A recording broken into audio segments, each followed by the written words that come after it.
Bienvenue dans cette nouvelle analyse. Imaginons à l'instant la construction d'un immense gratte-ciel sur des fondations complètement instables. C'est exactement ce qui se passe quand les équipes de développement codent sans vérifier minutieusement les plans initiaux.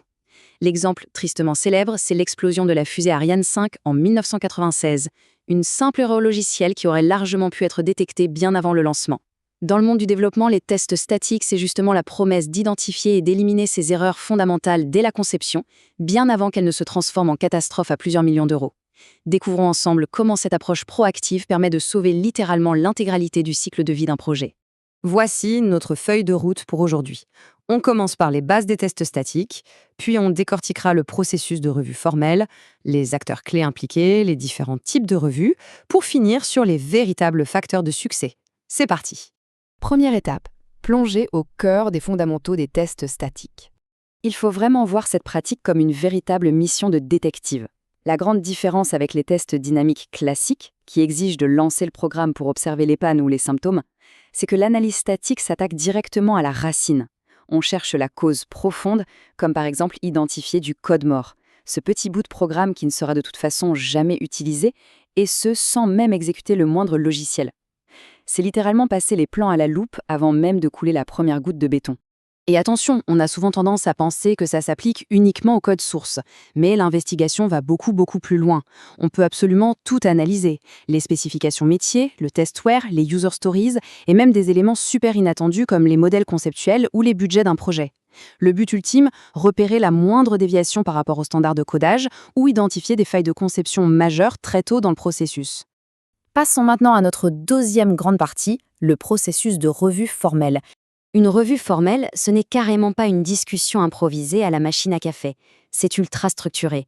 Comme on le voit sur ce schéma, c'est un parcours très rigoureux, une vraie mécanique en 5 étapes bien précises. On commence toujours par la planification pour bien fixer le cap et les critères. Ensuite, le lancement permet de s'assurer que tout le monde est prêt et a les bons documents en main. Arrive alors le moment crucial de la revue individuelle. Chacun traque les défauts de son côté, dans le calme, puis on se réunit pour la phase de communication et d'analyse, où on débat des trouvailles. Et on boucle la boucle avec la correction et le rapport final menant à l'acceptation du produit. Implacable, non ? Ce qui nous amène directement à notre troisième point. Qui fait quoi ? Voyons les acteurs de la revue. Pour que cette machine tourne à plat régime, il faut des spécialistes précis. En premier lieu, l'auteur. C'est l'équipe ou la personne derrière le travail analysé. Et devinez quoi ? C'est cet auteur qui porte l'immense responsabilité d'appliquer les corrections nécessaires à la fin. Ensuite, on a le modérateur. C'est vraiment le chef d'orchestre. Son rôle n'est absolument pas de juger la technique, mais de gérer le temps à la perfection et de faire de la médiation.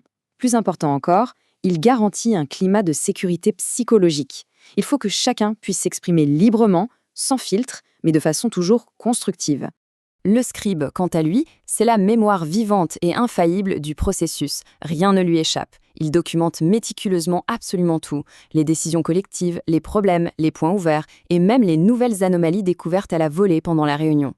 C'est le garant ultime de la traçabilité. Bien sûr, d'autres piliers sont indispensables. Le manager valide les besoins et donne le feu vert pour le temps et les ressources. Les réviseurs, avec leur œil d'expert, mènent la véritable traque aux anomalies.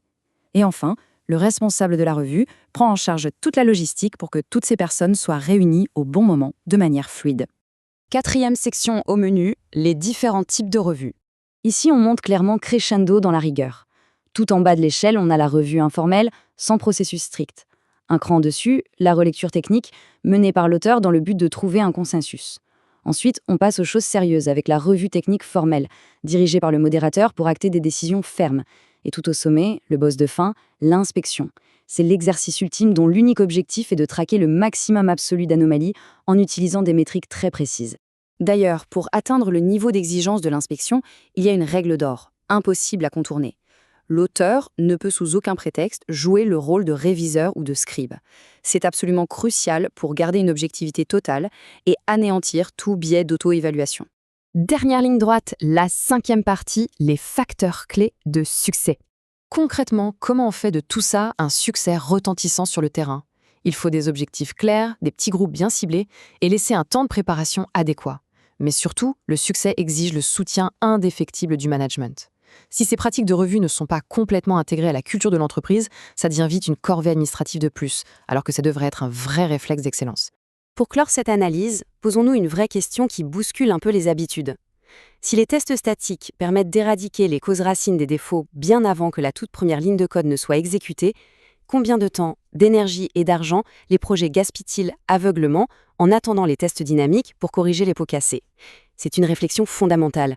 Repositionner la qualité proactive au centre de ces méthodes, c'est tout simplement vital. Merci d'avoir suivi cette exploration détaillée et à très vite pour de nouvelles découvertes.